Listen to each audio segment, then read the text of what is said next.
to another thought-provoking episode of the Merging Life and Money Show. The live show and podcast are dedicated to helping professional women achieve financial wellness by merging the emotional and practical sides of money. I am your host, Marie-Jo Caesar, and I am thrilled to bring you a conversation that I am certain will resonate with many of you. How long should parents support their adult children? Today's discussion will focus on the intersection of family love, personal responsibility, and financial planning. It is a question that most families grapple with at some point, and it is a conversation that needs careful handling given the emotional and financial stakes involved.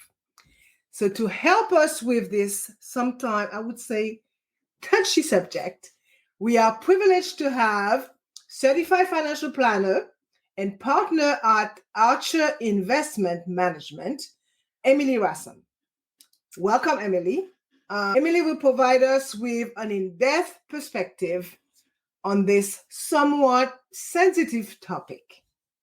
Emily is recognized not only for her technical skills, but also for her ability to navigate the emotional landscape of finance with empathy and clarity.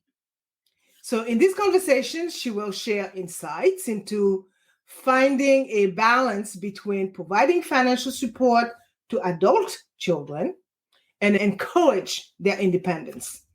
Emily will also present key factors and effective strategies to empower families when initiating and navigating difficult conversations.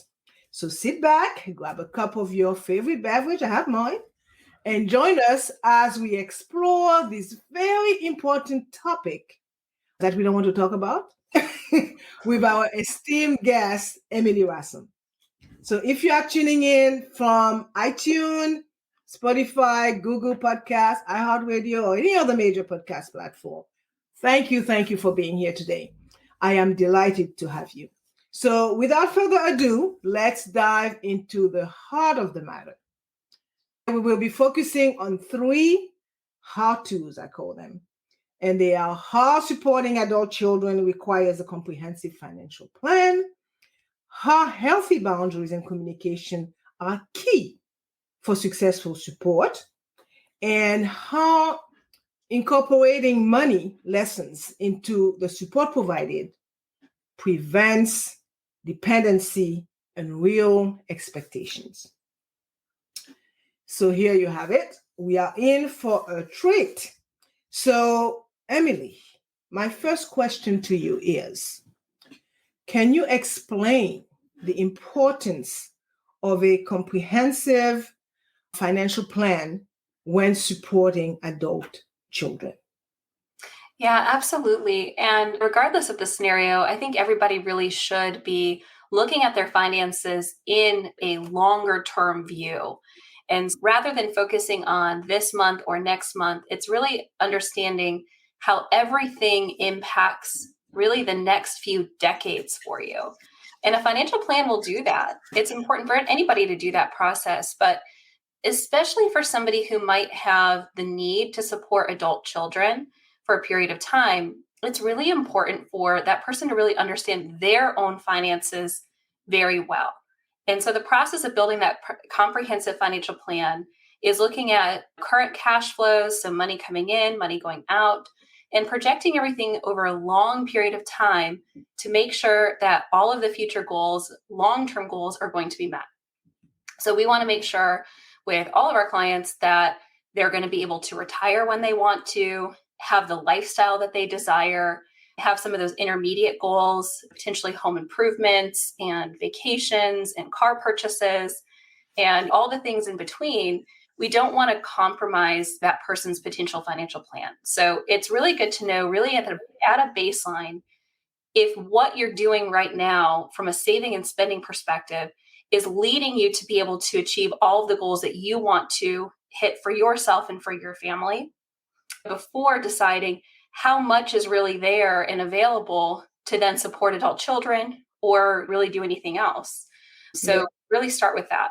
You read my mind, because my next question to you is, how can parents integrate their children's financial support needs into their overall financial plan without jeopardizing their own financial security? And I think that you covered quite a little bit of that by explaining what they should really take into consideration, and the big R word, retirement.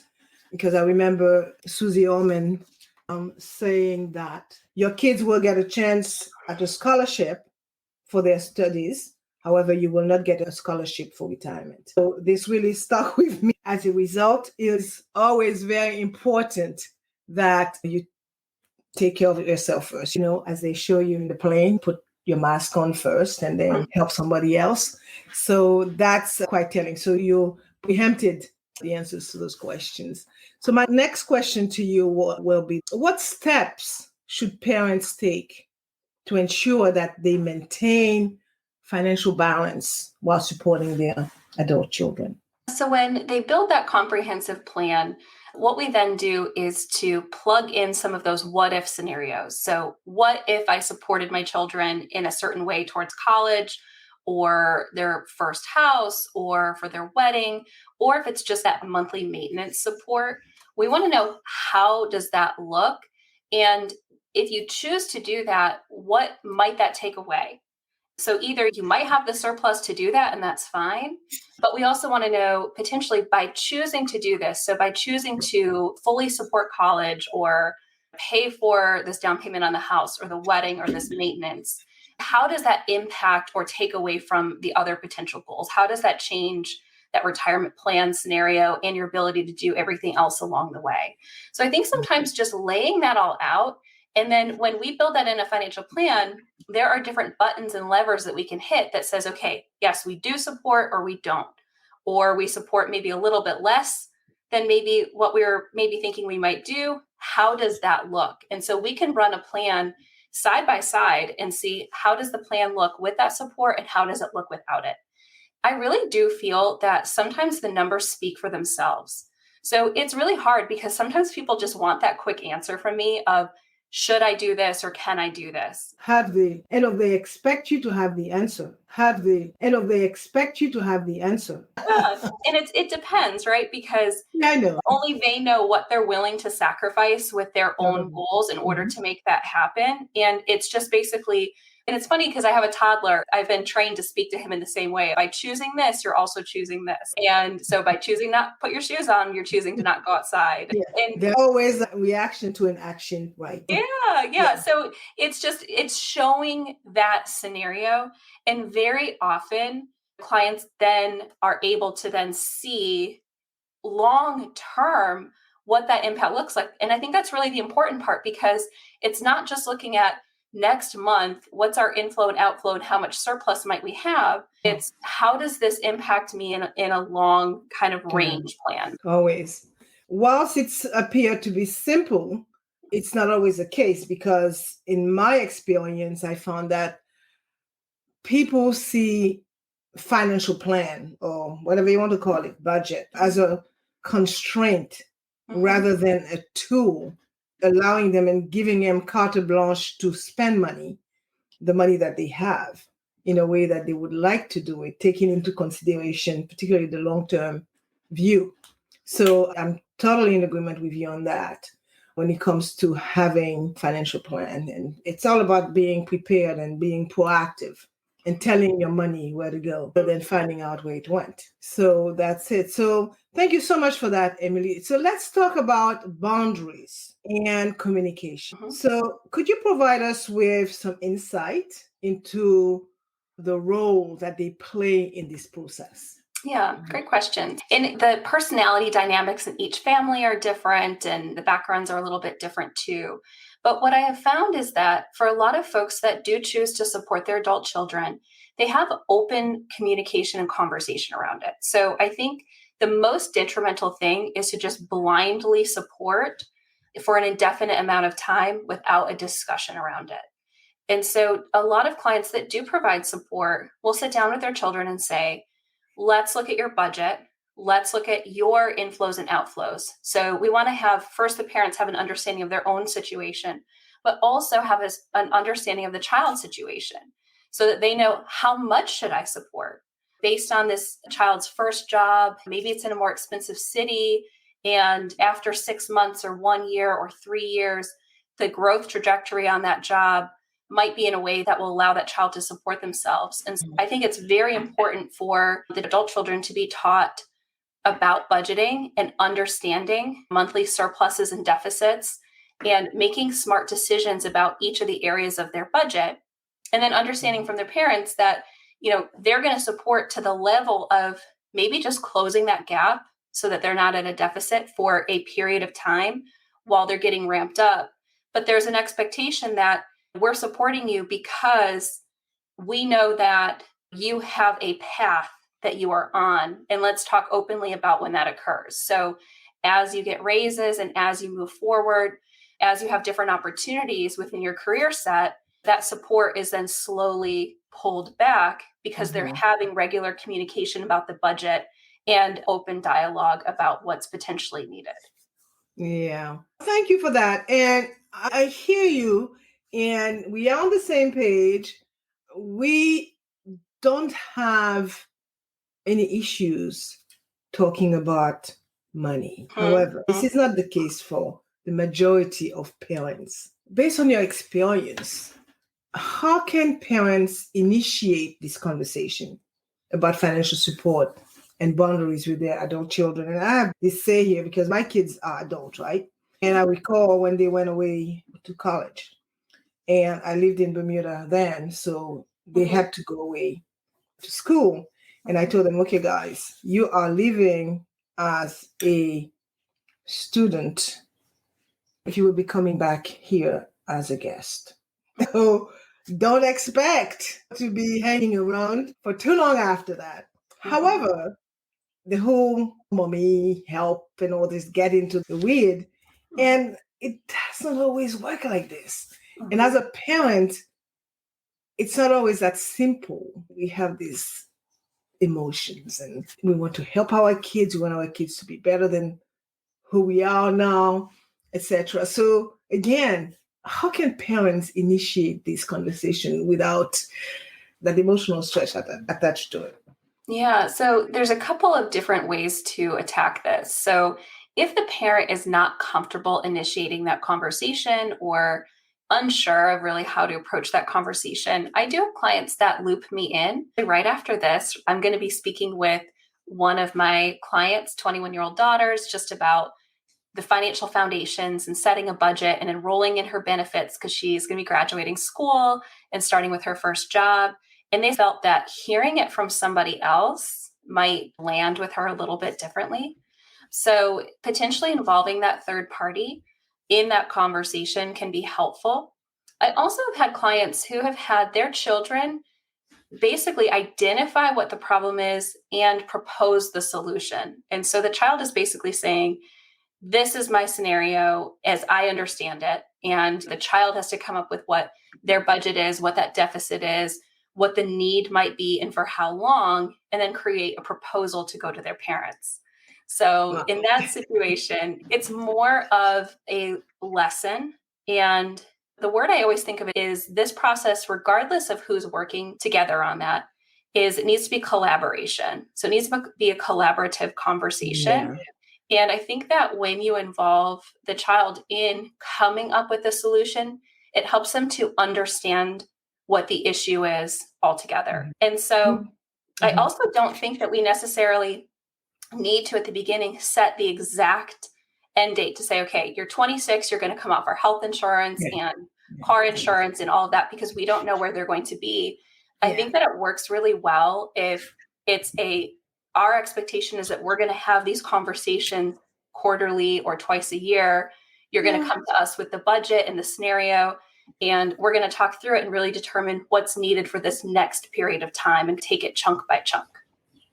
Totally. And I agree, because it's no ideal world anywhere around that, because the targets seem to be moving. So what strategies can parents use to maintain open and effective communication with their adult kids about finances? Yeah, so part of that can be if the child's comfortable with open books, it's basically saying that the child will commit to utilizing a certain app or spreadsheet or system, track their expenses, and really have good financial housekeeping. I don't recommend it's totally open. I don't think the parents need to see what bar this kid went to on Saturday or anything like that. But I think just the general categories make sense to potentially see at periods of time and to potentially look at that. So utilizing some of those tools. I also had some clients send their kids through different courses, such as, the Dave Ramsey Financial Peace University, or one of those types of programs, and saying, our support is really contingent on you understanding your own personal finances and developing some really good habits around that. So either you're going to read this book or go through this course or speak to our advisor and really work through an educational element so that you have the tools necessary really to move forward on your own when you're ready. Okay, that's great. And there are tools available. And the parents also have to be knowledgeable because you cannot leave it to the kid. And now there are so many apps and programs out here that you could potentially use. Can you share some example where establishing clear boundaries have resulted in what I would say a more successful financial relationship between parents and their adult kids? Yeah, so one example that I can think of is a couple of years ago, I had a client whose child is graduating in, I think, May of 2020. And so really graduating college into kind of that COVID environment. And so they decided to have a conversation and say, listen, we understand that a lot of companies have frozen their hiring or they're working through some hiring changes. And, we want to give you some time to find the right job and not jump into one where either one, you're going to have to work some kind of frontlines job and expose yourself potentially to COVID. At that point, that was important to them. And also to take a little bit of time to land into their career field, their intended career field based on their degree. And so they basically decided that there was a level of support that they were going to provide for that child it was May graduation through December. And they said in January, we're going to reassess and have a conversation about how that next 6 months is going to go. And then the 6 months after that. As of right now, I just spoke to this family about 3 weeks ago, and their child's fully independent. They're saving in their 401k. They're building up a Roth IRA. They're doing a lot of great things. They had decided ahead of time. They said, we understand the scenario, and this is really why we want to support you and what our intended goal is for you. Over this period of time, I think it took probably a year and a half to really get that child fully off of their payroll. But now they're in a very successful scenario and they were hired into the right field. So basically what I'm hearing is it is very important to establish clear expectations regarding the duration and extent of financial support. Because clearly, if you don't do that, you may be in for some surprises. So moving on to the topic of financial education, a topic I would say very near and dear to my heart. How can parents use financial support as a teaching opportunity for their adult children?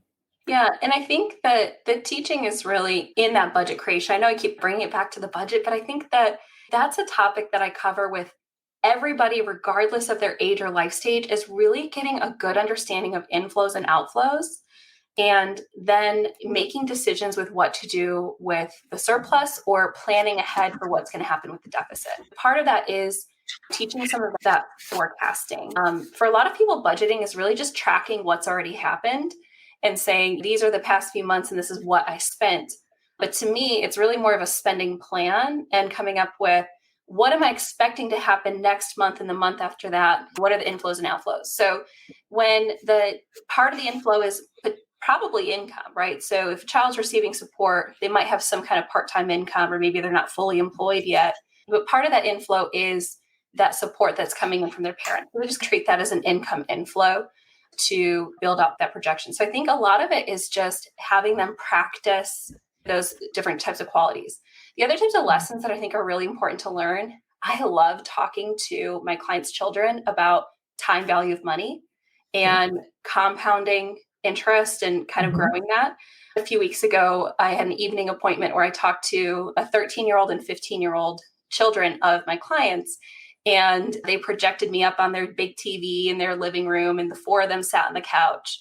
And I pulled up a calculator and said, if you start saving and investing at current ages, and you've got 50 years to go versus 40 years to save, 30 years to save, here's the difference. And it's so powerful. So I think that's a lesson. And part of the adult support that I love to see my clients have are different matching elements into a Roth IRA, for example, or 401k, where, yes, if you are saving in some of these vehicles and you're investing and you are living with understanding how investments move and compound and grow, I think that's also a great lesson. So I love to see that part of some of the support that parents provide is instilling some of that lesson of growing that wealth over a long period of time. And the final thing is I'm a big fan of bucketing money for different purposes. So I like to think of it like Marie Kondo, organizing your sock drawer or pantry. I like to organize money in that way as well. So I think that's another thing, another lesson that's important for younger people to learn is to have that emergency fund, but also money for car repairs or building towards the next car, money for maybe buying that house or home improvements, and each of those different types of buckets. And so I think that in a successful kind of education lesson, it's really getting a good understanding of inflows and outflows and projecting that, making some decisions about the surplus and deficit expected, bucketing some of that money, and then growing and compounding some of that as well. And so if those things are taught, I think that's a very successful education. In fact, my next question was going to be, what are some key financial lessons that parents should impart to their children during this support period? And again, it is important because they are the basics of personal finance. Also, a lot of it depends on where you are in the cycle. And it is very important for parents to draw the line somewhere. And so if you were to come up with 3 key financial lessons, what would it be for any parent? Yeah. Aside from what I've just mentioned, I think one of those is communication. When those adult children then become partnered up, I think that it's so important for when a child is either working with their parents on the financial situation to be able to communicate about money. And then when they are partnered up, living with somebody, potentially then married, having that open communication and goal setting. So my husband and I sit down the last Sunday of every month and we just talk about what happened last month, what's going on next month, how are our buckets of money doing, how does the overall projection look? And it's fun. We sit down usually with a bottle of wine or dessert and we just talk. We talk about what our goals are, how we're feeling about money, if we feel stressed about anything, what we would do with any kind of surplus that comes in. So I think communication leads to that pre-planning that I think is important to do, because if an adult child then receives a tax refund or a bonus and they don't have a plan for that ahead of time, there's a lesson in pre-planning and communicating about windfalls and what to do and what the priorities are, what the goals are, and ultimately what will make them happy with utilizing their money over time. So part of budgeting, I don't think that it's limiting. I don't like to tell people I'm going to put you on a budget. I think that just allows you to be more intentional with your money so that you can say, I'm choosing to do this with my money. I'm telling it where to go because these are the experiences I want to have and the things I want to do. And if I don't pre-plan that, I might just blow it on ordering takeout a bunch of times in the week and not necessarily taking a trip or doing the types of things that I want to do. Okay, so I heard communication, I heard know your goals, and I heard be intentional with your money. Great. So moving right along, can you provide some advice on how parents can, what I'm trying to say here, how parents can set realistic expectations, because it's a thin line between being dependent and prepare yourself to be independent, if you will. What can you tell parents about that? Yeah. So some of the things that the parent would need to then communicate are, this is our ability. And we can't compromise our ability to retire on time or do things that we need to do if they're paying down debt or saving towards something. They need to be able to say, and it's not that you don't want to necessarily bring the child into your finances and really explain or over explain what's going on. There's actually issues with that as well. But just being able to firmly say, this is really all we can help you with. And this is really how long we're able to do that for us to have our own financial peace of mind and be able to do what we need to do. So I think that's why parents build the plan themselves. They create that open communication, but they're also communicating back to the child, this is really what we're able to do. So I think that's really important to be clear on what those numbers are ahead and lay that out. Yeah, that's so critical because you have your toddler, you have to be able to communicate certain things that kid can understand and stay with them. That's for a lifetime. So you don't sit with them at 16 just to say, okay, college years are coming up. That's how we're going to do that. And then when you come back, so it's a forever learning process, if you will. So tell me, based on your experience, how can parents teach their children about the value of sacrifice and living within their means? Because that's what it boils down to, right? Especially when they are the one providing the financial support. Yeah. And it's interesting. I had a meeting recently where a woman said that she was really grateful for her time period when she was in residency and not making much money yet. And she really learned the value of the dollar. And she only went out to eat once a month, and her rent was $700 a month. And she really sacrificed during that time. And so now that she's earning more money, she's now a doctor and earns more. She said that there's a lot of value in having gone through that, knowing that if she ever needs to in the future, she can scale back. So that gives her that comfort level to know, I know how to make ramen noodles, and I know how to get by on a budget. And I know how to cut back on how often I'm going out and what I buy. And so has a very healthy relationship with money because she's gone through that. So I do think it is important for people to have to figure it out and make some sacrifices. And so that's why by looking at the budget and figuring out what support is needed, you don't want to over support. And so that's why looking at the budget makes sense, because if a child's used to all this surplus, it's also unrealistic if that is going to never match what they're actually going to be earning later. So I know somebody who gives each of their children, 5 children, $10,000 a month. And their kids are all in their 20s. And they can't really afford it. They've got a good income, but they also really aren't on track for their own goals. They just feel this parental need to support their children. And in my mind, I'm thinking there's no way that 5 different individuals all need $10,000 a month. That's insane. You're also teaching them that they need to live on that amount of money. So are they on track? They're all in their 20s. So are they on track to be in a career set where they're going to be able to earn that? That's correct.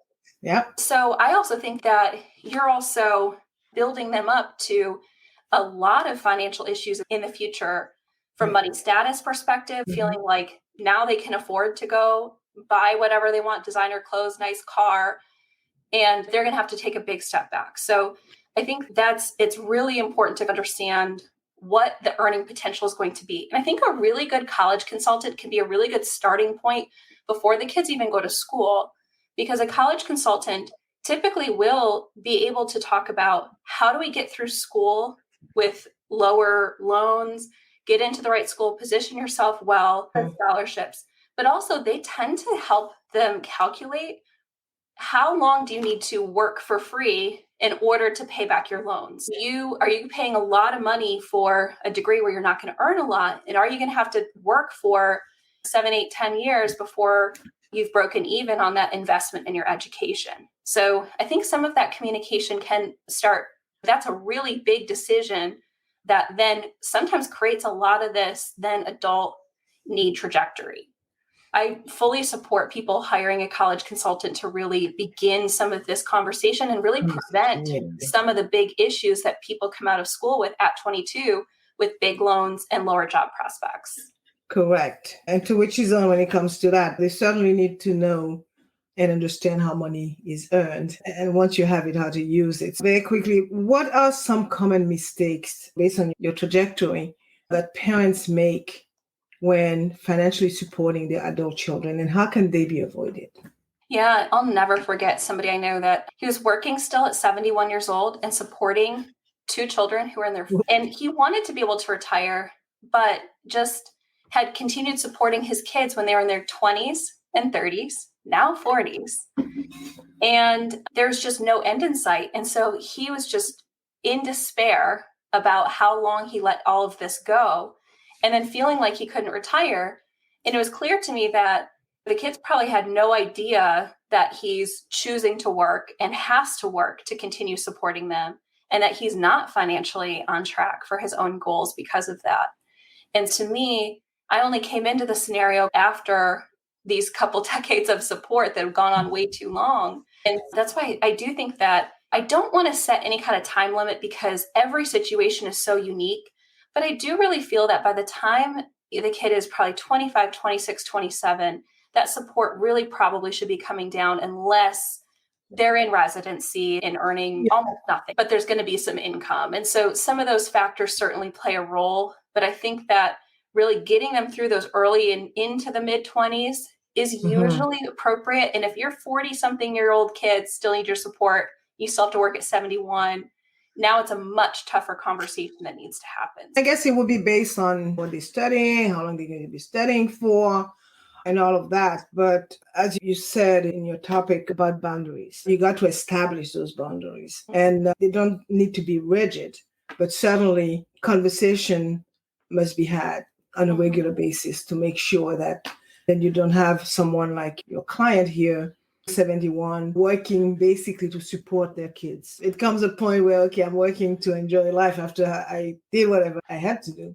That's where it's important to have that conversation. So before we wrap up, could you share your top 3 pieces of advice for parents who are currently supporting or planning to support their adult kids financially? Yeah, absolutely. So start as early as possible. And so, as I mentioned before, starting with that college consultant now, I mentioned I talked to my clients' children that were 13 and 15. It's never too early to start the conversation. So my top tip is, if you're listening and your kids aren't quite adult children yet, start that conversation now.